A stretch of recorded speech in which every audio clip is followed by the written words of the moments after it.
एक बार की बात है, एक गरीब औरत थी जिसका नाम आयशा था। वह एक छोटे से गांव में अपने माता पिता और छोटे भाई बहनों के साथ रहती थी। उसके पिता एक किसान थे, लेकिन खेत बहुत उपजाऊ नहीं था और वे अक्सर किसी तरह का गुजारा करते थे। आयशा एक बुद्धिमान और जिज्ञासु लड़की थी। वह अपने आसपास की दुनिया के बारे में जानना पसंद करती थी। वह एक वैज्ञानिक बनने का सपना देखती थी, लेकिन वह जानती थी कि अपने परिवार की वित्तीय स्थिति के कारण उसे अपना लक्ष्य हासिल करना मुश्किल होगा।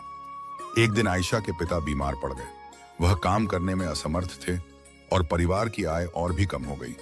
आयशा को अपने परिवार की मदद करने के लिए स्कूल छोड़ना पड़ा।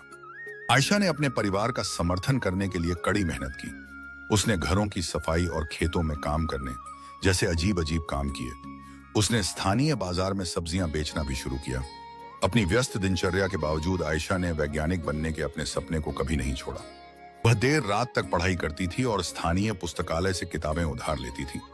उसने घर पर भी अपने स्वयं के प्रयोग करना शुरू कर दिया। कई सालों की कड़ी मेहनत और दृढ़ संकल्प के बाद आयशा ने आखिरकार अपने सपने को हासिल कर लिया।